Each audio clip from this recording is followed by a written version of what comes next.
డబ్బు, అనారోగ్యం, ఉద్యోగం, వ్యాపారం, అప్పులతో బాధపడుతున్నారా? మీకోసమే లాంచ్ యువర్ ఫ్యూచర్ ప్రోగ్రామ్. ప్రస్తుతం మనతో పాటు ఉన్నారు ప్రముఖ అడ్వకేట్ నాగేశ్వరరావు పూజారి గారు. ఒకసారి ఆయనతో మాట్లాడి లీగల్ గా ఉన్న కొన్ని ఇష్యూస్ మీద డౌట్స్ క్లారిఫై చేసుకుందాం. నమస్తే అండి. నమస్తే మేడం. సార్, ఇప్పుడు క్రెడిట్ కార్డు ఇష్యూస్ చూస్తున్నాము. రకరకాలైనటువంటి క్రెడిట్ కార్డ్స్, వద్దు బాబోయ్ అన్నా కూడా వాళ్లే ఫోన్లు చేసి వేధించి వెంటాడి కార్డులు ఇస్తారు. ఆ తర్వాత కట్టలేదని చెప్పేసి మళ్ళా వేధించి వెంటాడి దెబ్బలు కొట్టి ఇంటికి వచ్చి దాడులు చేసి ఇలా కూడా చేస్తారు. వీటిలో ఇంకో కొత్త ఏంటంటే లోన్ యాప్స్. ఒకటి మీకు ఆ లోన్ కావాలి, లోన్ కావాలంటే మనం వెళ్తాం కదా బ్యాంక్కి, వాళ్ళకేమంత బాధ. లోన్ తీసుకో, లోన్ తీసుకో, లోన్ తీసుకో, లోన్ కావాలా, లోన్ కావాలా, ఏ లోన్ కావాలి, కార్ లోన్ కావాలా, ఇంట్లో లోన్ కావాలా, పర్సనల్ లోన్ కావాలా. సరే, ఏదో పాపం వాడు కష్టంలో ఉన్నాడు, నిజంగా నా ఫోన్స్ చూసి పర్సనల్ లోన్ తీసుకుంటాడు. తీసుకున్న తర్వాత మామూలు హెరాస్మెంట్గా అసలు ఎంతమంది చచ్చిపోయారో వాటి వల్ల. ఎన్ని కేసులు వింటున్నామో అసలు వింటుంటే భయం వేస్తుంది. అవి ఎందుకు పర్సనల్ లోన్ల కోసం ఇంతగా హెరాస్ చేస్తున్నారు?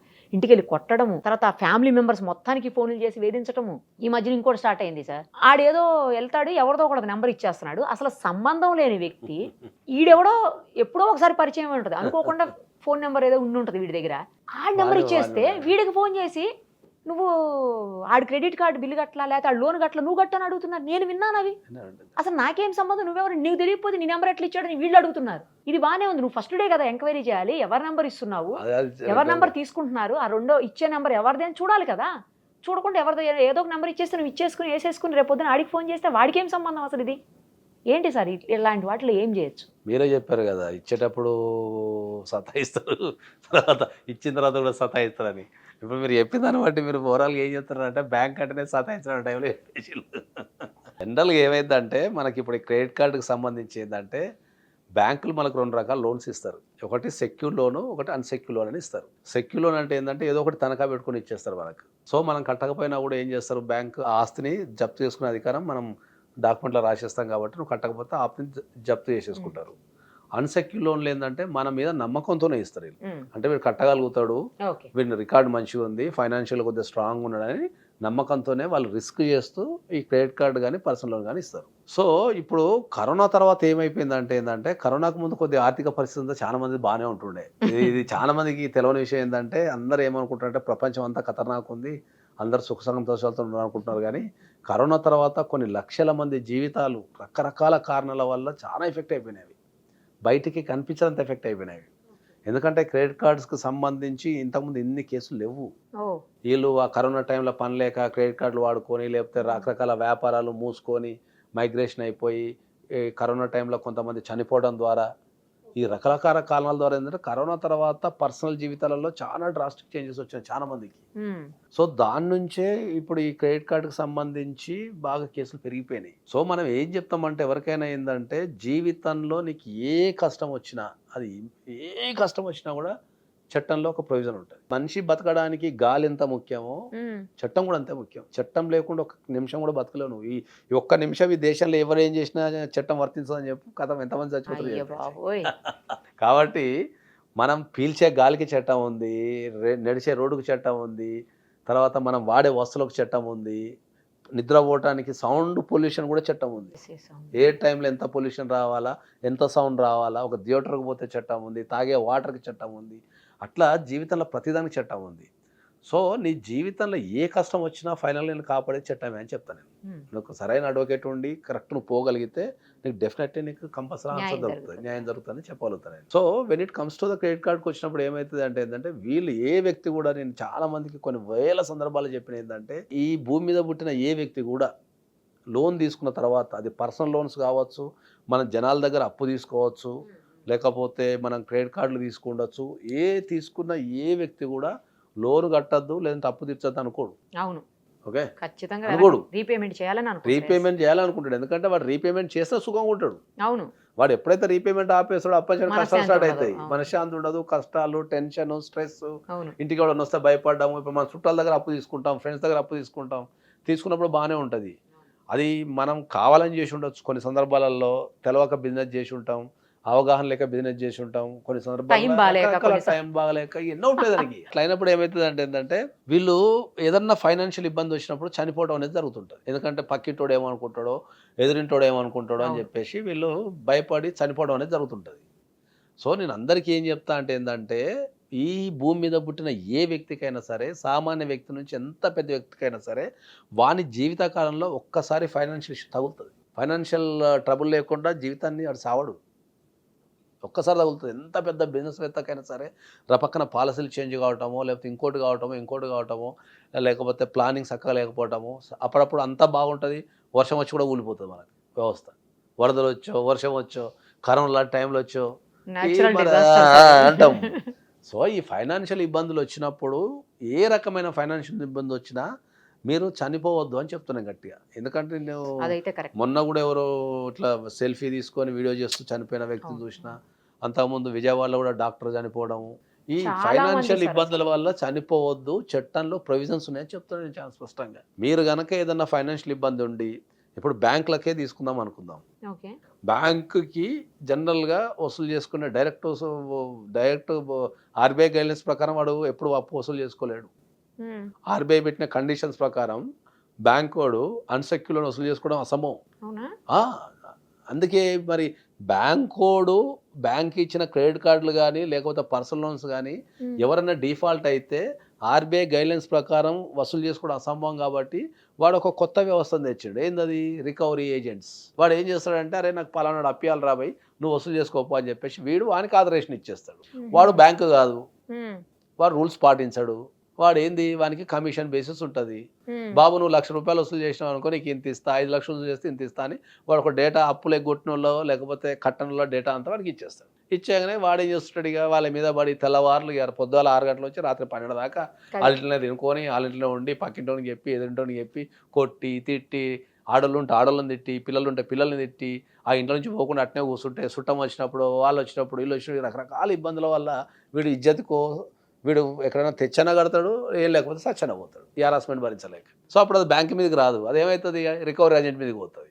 బ్యాంక్ కూడా తెలివి ఏం చేసిండు, వాని మీద ఉన్న లైబిలిటీ అంతా వీని దోషేస్తాడు, వీడు కూర్చుంటాడు. రేపు పొద్దున మేము రికవరీ ఏజెంట్లకు మేము అట్లా చెప్పలేదు సార్, మేము గైడ్లైన్స్ ఇచ్చినాం పొమ్మని, ఆ గైడ్లైన్స్ వాడు పాటించకపోతే మా తప్పేం సార్ అని చెప్పేసి వీడు అంటాడు బ్యాంక్ వాడు తప్పించుకోవడానికి. సో మనం ఏం చెప్తామంటే ఏంటంటే, నువ్వు బ్యాంక్ లోన్స్ తీసుకున్నా, ఏది అన్సెక్యూర్ లోన్స్ తీసుకున్నా, నువ్వు జనాల దగ్గర నుంచి డబ్బులు తీసుకుని ఏ కారణం చేత లాస్ అయినా, నీకు చట్టంలో ప్రొవిజన్స్ ఉన్నాయి. నువ్వు కోర్టుకి వెళ్తే కోర్టులో అప్లికేషన్స్ వేసుకుంటే, ఇప్పుడు బ్యాంకుకి ఎగెనిస్ట్ మనం ఇంజంక్షన్ ఆర్డర్ వేసుకోవచ్చు. పోయి నా ఇంటికి ఎవరు రానికి లేదు, ఏమన్నా ఉంటే నువ్వు చట్టపరంగా చూసుకోపో, నా ఇంటికి ఎవరు రానికి లేదు, నీకేమైనా రైట్ ఉంటే నువ్వు కోర్టుకి వెళ్ళి అప్లికేషన్ వేసుకొని నా దగ్గర నుంచి వసూలు చేసుకోపో అని చెప్పి మన ఇంటికి రాకుండా ఏజెంట్స్ కానీ, ఇంకెవరు కానీ, బ్యాంకు సంబంధిత అధికారులు కానీ ఎవరు కానీ మన ఇంటికి రాకుండా మనం ఇంజక్షన్ ఆర్డర్ వేసుకుంటే కోర్టులు ఇంజక్షన్ ఆర్డర్ ఇస్తున్నాయి. కానీ సార్ ఒక చిన్న డౌట్ ఏంటంటే, ఇక్కడ నాకు నిజమే, పాపం వాడు వచ్చి ఇంజక్షన్ ఆర్డర్ వేసుకుంటే కోర్టు నుంచి వస్తుంది, వీడి హ్యాపీ. కానీ ఆడు ఆపే కట్టలేనాడు, మళ్ళీ అడ్వకేట్ దగ్గరికి వచ్చి ఫీజు ఏం కడతాడు సార్ పాపం? కడతాడు అంటే ఇప్పుడు మీరు అన్నది చాలా మంది అడిగే క్వశ్చన్, మీరు చాలా మంచి క్వశ్చన్ అడిగారు. ఏంటంటే మా దగ్గరకు వచ్చే వ్యక్తులు కూడా ఏం చెప్తారు అంటే ఏంటంటే, సార్ ఇప్పుడు నేను లాస్ అయ్యే మీ దగ్గరకు వచ్చిన కదా, మరి వచ్చిన తర్వాత మళ్ళీ మీ ఫీజులో కోర్టు ఫీజులో కట్టమంటారు కదా అని చెప్పి జనరల్గా అంటారు. అన్నప్పుడు ఏంటంటే, సిస్టమ్ అన్న తర్వాత మనం కొన్ని పాటించాల్సిందే కదా. ఇప్పుడు నువ్వు స్కూల్కి వెళ్తావు, నా దగ్గర పైసలు లేవు సార్, నాకు స్కూల్లో ఫ్రీ ఇచ్చేస్తారా? ఇయర్ కదా. ఇప్పుడు నువ్వు గవర్నమెంట్ స్కూల్కి వెళ్ళినా కూడా ₹100, ₹150, ₹200 దర్ ఇస్ ఏ ఫీజు ఉంటుంది. ఇప్పుడు ఒక పేద వ్యక్తి ఉంటాడు, హైదరాబాద్ నుంచి వరంగల్ పోవాలా, పైసలు లేవని చెప్పి ఆర్టీసీ బస్ ఎక్కేసి, సార్ నేను వరంగల్ దించండి సార్, నేను పేద వ్యక్తిని మా నోట్ వేసిన అంటే దించేస్తారా? దించేయరు. సో ఫీజులు అనేటివి ఏవైతే ఉంటాయో అవి ఏం పెద్దగా, ఇప్పుడు బ్యాంక్ లోన్లతో పోల్చుకుంటే నీకు ఫీజులు అనేవి భారీగా ఏమి ఉండవు. ఓకే, దాని నామినల్ ఫీజులు ఉంటాయి, దానికి ఒక సర్టెన్ పర్సంటేజ్ ఉంటుంది, దాని ప్రకారం కోర్టులో ఫీజు కట్టేది ఉంటుంది. నామినల్ ఫీజుతో కట్టుకొని అడ్వకేట్ ఫీజు అనేది డిపెండ్ అపాన్ ద అడ్వకేట్. కొందరు ఫ్రీగా చేస్తారు, కొందరు పైసలు తీసుకొని చేస్తారు. అది ఇప్పుడు బ్యాలెన్సింగ్ చేయాల్సి వస్తుంది. ఇప్పుడు నేనున్నా అనుకో, కొందరు ఫ్రీగా చేసేస్తా, కొందరు నార్మల్ తర్వాత మనం కొన్ని హై ఎండ్ కేసులు ఉంటాయి, ఇవన్నీ కలిస్తే నాకు బ్యాలెన్స్ అయిపోతుంది అట్లా. కాబట్టి అది అడ్వకేట్ ఫీజు అనేది డిపెండ్ అపాన్ ద అడ్వకేట్ మీద ఆధారపడి ఉంటుంది. ఇక కోర్టు ఫీజు ఏది ఉంటుంది కట్టుకోవాలా. సో వాళ్ళతో పోల్చుకుంటే ఇప్పుడు చనిపోవటం కంటే పిల్లలు ఉంటారు, భార్య ఉంటుంది, కన్న తల్లిదండ్రులు ఉంటారు, వాళ్ళందరూ ఉన్నప్పుడు వాళ్ళందరూ వదిలిపెట్టి నువ్వు 10 లక్షల కోసం, 20 లక్షల కోసం, 30 లక్షల కోసం చచ్చిపోవడం అనేది వేస్ట్ ఆఫ్ ప్రాసెస్ కదా. మీరు దానికి చెప్తున్నారు. ఇప్పుడు మీకు నేను చాలా సందర్భాలు చెప్పిన ఏంటంటే, ఒక వ్యక్తి ఒక 50 లక్షలు అప్పు చేసాడు, జనరల్గా చెప్తున్నాను. ఆ 50 లక్షల అప్పుకి ఇంట్రెస్ట్ ఎంత తెలుసా? 5%. 5%?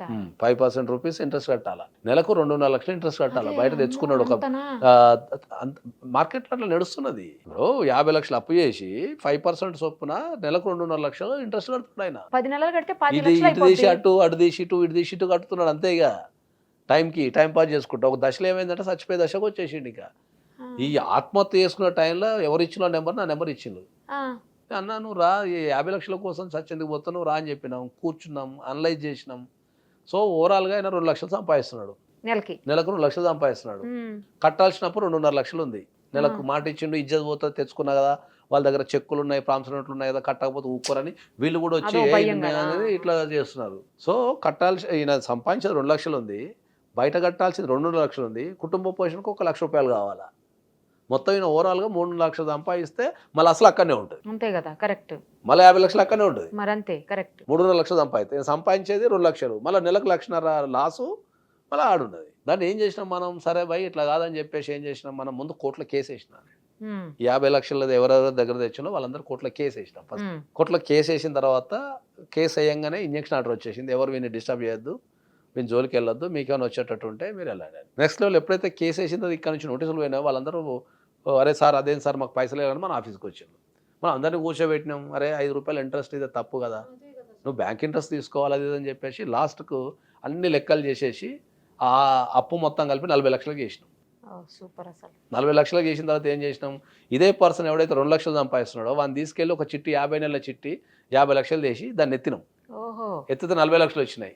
ఈ 40 లక్షలని కట్టేసిండు, అప్పే లేదు. ఇంకా కట్ చేస్తే ఏమైంది, ఇప్పుడు వీనికి 2 లక్షలు వస్తుంది, 1 లక్ష రూపాయలేమో ఫస్ట్ చిట్టి 1 లక్ష కూడా పోతుంది, 60,000 70,000 70,000 పోతుంది. అది 2 నెలల వరకు, 2 సంవత్సరాల వరకు.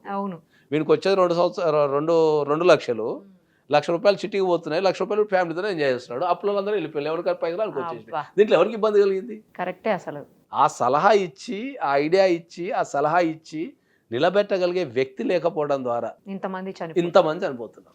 ఇప్పుడు ఈ ఎంటైర్ స్టోరీలో అప్పు తీసుకున్నాడు, సుఖంగా ఉన్నాడు. ఓకే, వాడు ఒక 10 లక్షలు అప్పిస్తే కొత్త కాలం ఇంట్రెస్ట్ తిన్నాడు, మళ్ళీ అసలు ఇప్పుడు ఒక 8-9 లక్షలు అసలు ఇచ్చేసినాం, వాడు సుఖంగా ఉన్నాడు. ఇక వీడు తెలుసో తెలియక కట్టినోడు, వీడికి జీవితం ఆర్గనైజ్ అయిపోయింది. అక్కడ ఒక చిట్టి కంపెనీ వానికి ఒక చిట్టి వచ్చింది, యాజ్ అడ్వకేట్ కింద నాకు ఫీజు వచ్చింది. చెప్పారు సార్ లాస్ట్ లో. ఇప్పుడు దీంట్లో మొత్తం కలిస్తే సర్వే జన సుఖినో భవంతు అయిపోయింది. అంతే కదా, సింపుల్ లాజిక్ కదా. అది మీలాంటి బ్రెయిన్ ఉన్న అడ్వకేట్స్ సింపుల్ లాజిక్ కదా అంటున్నా. దానికి చచ్చిపోవడాలో, పిల్లల్ని చంపడాలో, పారిపోవడాలో, అదే చెప్తారు, ఏడికి పారిపోతావు. దేశంలో ఒక ప్రొవిజన్, చట్టంలో ఒక ప్రొవిజన్ ఉంది, దాన్ని ఉపయోగించుకో, అదే ప్లేస్ నిలబడు, సంపాదించు, మళ్ళగట్టు, అది కదా జీవితం. లక్కీలీ ఆడికి 2 లక్షలు వస్తున్నాయి కాబట్టి సరిపోయింది సార్. అట్లా చాలా తక్కువ మంది ఉంటారు. ఏ చెట్టుకు అంత గాలి ఉంటుంది. ఈ చెట్టు కూడా వాని సంపాదన అవన్నీ లెవెల్స్ చూసే ఇస్తారు. నిజమే, 50 లక్షలు ఇయర్ అట్లా సంపాదన బట్టే ఇచ్చేటోళ్ళు ఉంటారు. కాబట్టి వాడు కూడా ఏంటంటే, ఓహో వీడు 2 లక్షలు సంపాదిస్తాడు కాబట్టి నా 10 లక్షలు ఇవ్వగలుగుతాడు ఇస్తారు అని ఇచ్చారు. కరెక్ట్. ఇంటెన్షన్ లో ఎగ్గొట్టేటోళ్ళు మాత్రం ఒక 10 to 5% సమాజంలో ఉంటారు. ఏంటంటే వాళ్ళ పని ఏమి ఉండదు, అప్పులు తీసుకొని ఇంటెన్షన్ కొట్టేటోళ్ళు, వానికి వేరే పని చేతగాక ఈ మాయ మాటలు చెప్పి అక్కడ ఇక్కడ చెప్పేటోళ్ళు ఒక 5 to 10% ఉంటారు. నువ్వు ప్రపంచంలో ఏ పని చేసినా 5 to 10% ఉంటారు. వాళ్ళ గురించి మనం మాట్లాడద్దు, మిగతా 90% గురించి మాట్లాడాలి. సో ఆ 90% అప్పులు చేసేటోళ్ళు ఇంత చిన్న లాజికల్ తెలవక, వాళ్ళకు సపోర్ట్ లేక, ఇప్పుడు ఫ్యామిలీ మెంబర్స్ కూడా ఏమవుతారంటే వాళ్ళని జనరల్ గా నీకు తెలియలేక చేసిన బిజినెస్ తిడతారు అన్ని. వాడు డిప్రెషన్ తిడితే వాడు ఇంకా డిప్రెషన్ అయిపోతాడు. వానికి ఒక మంచి మాట చెప్పి వానికి జీవితం మీద హోప్ కల్పించగలిగితే వానికి ఒక నూతన ఉత్సాహం వస్తుంది. ఆ తప్పు నుంచి ఒక గుణపాఠాన్ని నేర్చుకొని మళ్ళీ ఒక మంచి వ్యక్తి కింద తయారయ్యి మళ్ళీ సమాజంలో నలుగురు బతకడానికి అవకాశం ఉంటుంది. నేను అందుకే అందరికి ఏం చెప్తా అంటే ఏంటంటే, మీకు ఏ రకమైన అప్పులున్నా, లేదా మీకు ఏ రకమైన ప్రాబ్లం ఉన్నా, ప్రతి ప్రాబ్లానికి కంపల్సరీ లాలో ఒక సొల్యూషన్ ఉంది. అది కనిపెట్టగలిగినట్టు టాప్ మోస్ట్ అడ్వకేట్ అవుతారు అంతే. ప్రతి ప్రాబ్లానికి సావటం ఒక్కటే ఏ పరిష్కారం కాదు. మీకు రిలేషన్షిప్ కావచ్చు, రిలేషన్షిప్ లో కూడా రపక్కన చంపేయటము, వీళ్ళు చచ్చిపోవడం, ఇద్దరు కలిసి చచ్చిపోవడం చేస్తారు. అది తప్పదంట. నేను ఇచ్చింది ఒక జన్మ. అది ఈ ప్రపంచంలో ఎవ్వరు కూడా ఏ జంతువు చచ్చిపోదు మనిషి తప్ప. కావాల్సుకుని ఏ జంతువు చచ్చిపోదు మనిషి తప్ప. ఆత్మహత్య చేసుకుని ఇష్టం ఒక మంచిగా పాడైంది, ప్రపంచం ఎవరికి లేదు. అది ఇన్ని కోట్ల ప్రాణుల్లో. ప్రాణులలో అవును అత్యంత తెలివై ఈ ప్రపంచాన్ని శాసించగలిగే మనిషి ఒక శాపం పెట్టేసుకునేది అంటే నచ్చినప్పుడు చచ్చిపోవాలని కరెక్టే. చెప్పేసి. కాబట్టి చావాల్సిన అవసరం ఏం లేదు. వాళ్ళకి ఏంటంటే సరైన కౌన్సిలింగ్ కానీ సరైన ఒక ఉపాయం కానీ దాన్ని పోరాడే విధానం కానీ తెలిస్తే వాడు ఇంకా డబల్ అయిపోతాడు ఎనర్జీ పరంగా కానీ. ఓ ఈ సమస్యకి సొల్యూషన్ ఉందా అనేది తెలిసిపోతుంది. సో మనం అందుకే అందరికీ ఏం చెప్తామంటే అంటే మీరు ఇప్పుడు ఇప్పుడు దీన్ని ట్రోలింగ్ చేస్తారు. ఏం ట్రోలింగ్ చేస్తారు నాకు తెలుసా? ఉమ్. అరే నువ్వు అప్పులు ఇచ్చిన వాళ్ళందరూ నెగ్గొట్టమని చెప్తున్నావు రాబోయే, నువ్వు అప్పులు ఇచ్చిన వాళ్ళందరూ నీ దగ్గరకు వస్తే నువ్వు కోర్టులో వేసి ఇంజక్షన్ ఆర్డర్ చేస్తున్నావు, మా అప్పులు ఇచ్చిన వాళ్ళ పరిస్థితి ఏంది అని అంటారు. నేను ఎవ్వరికి కూడా అప్పులు ఇచ్చిన వాళ్ళని ఎగ్గొట్టమని ఎప్పుడు చెప్పలేదు. చెప్పటంలే. నా చనిపోయే దగ్గరికి పరిస్థితి వచ్చిన వాళ్ళ గురించి పరిస్థితి మాత్రం రాకు, మాట్లాడుతున్నారు. పోరాడు. నేను అప్పులు ఇచ్చిన వాళ్ళ దగ్గర వీళ్ళు టైం ఇస్తావు. అది కూడా టైం అయినప్పుడు ఏం చేస్తాము, మనం కోర్టుకు పోతాం అంతే. కోర్టుకి వెళ్ళి మనం కోర్టులో కూడా ఏం చెప్తాము, నేను కడతా నాకు టైం ఏమంటాం, ఇంజక్షన్ అంటారు, అంతే. నాకు 1 year ఎగ్గొట్టడానికి టైం ఇవ్వనట్లేదు. కొట్టడానికి మనం అడగం అసలు. అది అదే. సిస్టమే లేదు.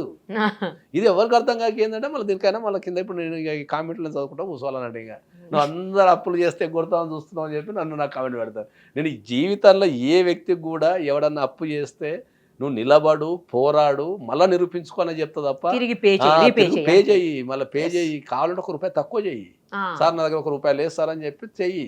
వానికో నమ్మకం ఉంటుంది, వానికో కుటుంబం ఉంటుంది. కరెక్ట్ కదా. వాడు ఏదో నీ దగ్గర తెలియకో తెలుసో దాచుకుంటాడు కాబట్టి చెప్తాను తప్ప ఎవరిని కూడా అప్పులు ఎగ్గొట్టి సమాజం తిరగమని చెప్పాము. ఎందుకంటే నేను కూడా బీయింగ్ అడ్వకేట్, నాకు ఫ్రెండ్స్ ఉన్నారు, నాకు రిలేటివ్స్ ఉన్నారు, నాకు క్రెడిట్ కార్డులు ఉన్నాయి, నేను బ్యాంక్ వెళ్తా, నేను ఫ్రెండ్స్కి అప్పులు ఇస్తా, నేను ఫ్రెండ్స్ దగ్గర అప్పులు తెచ్చుకుంటా. తప్పదు, That's the ఇవన్నీ system నడిచేవే కదా సార్. అంతే తప్ప అదే ఇప్పుడు నేను టాప్ మోస్ట్ అడ్వకేట్ని కదా అని చెప్పేసి అప్పులు తీసుకునే గొట్టికి లేదు కదా. వాళ్ళు కాదు కదా, అదే అంటున్నా. చట్టానికి ఎవరు అతీతులు కాబట్టి కాదు కదా. మనం అందుకే ఎవ్వరు కూడా ఏ సమస్యతో కూడా, ఎందుకంటే సమస్యతో కూడా చనిపోకండి.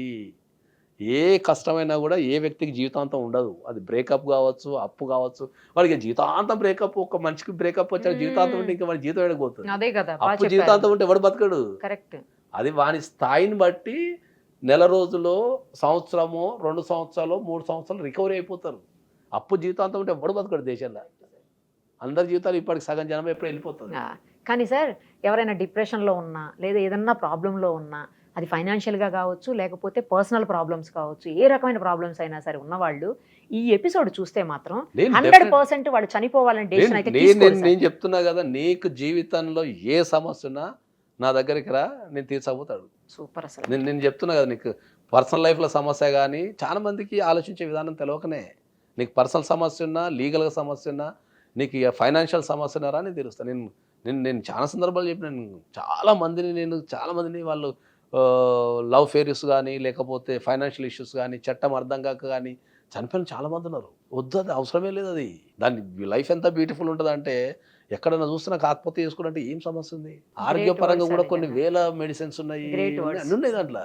కరెక్ట్. చనిపోవాల్సిన అవసరమే లేదు. నీ చుట్టుపక్కల ఫ్రెండ్స్ ఉంటారు, వాళ్ళతోని వాళ్ళ మూట నువ్వు గ్రేట్గా నిలబడాలంటే, నేను సమాజం ముంగట ఓడిపోయి నిలబడితే దాంట్లో ఉన్న మజా, అసలు దాని మజా వేరే ఉంటుంది, కిక్ వేరే ఉంటుంది. అది ఇట్లా గెలుచుకుంటూ పోతే గర్వం తెలియదు. కరెక్ట్ చెప్పారు మీరు. నువ్వు మొత్తం ఓడిపోయి ఈ ప్రపంచం అంతా నీ మీద ఉమ్మేసి అది నిలబడతావు చూడు, ఈ దాని నుంచి కొన్ని వేల మంది మనం గుణపాఠం చెప్పాలి. మీరు సూపర్ సార్. మీరు అసలు మీరు అడ్వకేట్ గా okay, top most motivational speaker గా కూడా మీరు పనిచేస్తారు నిజంగా. అడ్వకేట్ గా కూడా టాప్ మోస్ట్, ఇలా కూడా మీరు టాప్ పర్సన్. ఏం రాదు. గ్రేట్ అసలు. ఇప్పుడు పిల్లలు ఉంటారు, వాళ్ళకి తిండి ఎవరు పెట్టాలో చనిపోతే, నీచకు నువ్వు చనిపోయినా బాగానే ఉంది, నేను నమ్ముకొని పుట్టిన పిల్లలకి నీకు తిండి ఎవరు పెట్టాలా? భూమి మీద ఎవరు తీసుకొచ్చారు? తల్లిదండ్రులు, ముసలి తల్లిదండ్రులు ఉంటారు. అవును. వాళ్ళు ఎంతో ఆశపడి నిన్ను కని పెంచి చదివిపిస్తే వాళ్ళకి ఏదో ఒక ఆశ కదా, సరే ఏదో ఎదుగుతాడు అని. వాళ్ళకంటే ముందే నువ్వు వాళ్ళకి కూడా ఎట్లుంటుంది? అదే కదా. కాబట్టి నేను ఇంకోసారి స్పష్టంగా చెప్తున్నా, అంటే ఫైనాన్షియల్ ఇష్యూస్ ఉన్నా, ఏ ఇష్యూస్ ఉన్నా సరే, మీకు ఏది ఉన్నా సరే, నీకేమైనా ఇబ్బంది ఉంటే ఒక టెక్స్ట్ పెట్టు, నేను రెస్పాండ్ అవుతా. Right sir, thank you sir, thank you so much. Suman టీవీలో మీ పర్సనల్ అండ్ బిజినెస్ ప్రమోషన్స్ కోసం కింది నెంబర్కి కాంటాక్ట్ చేయండి.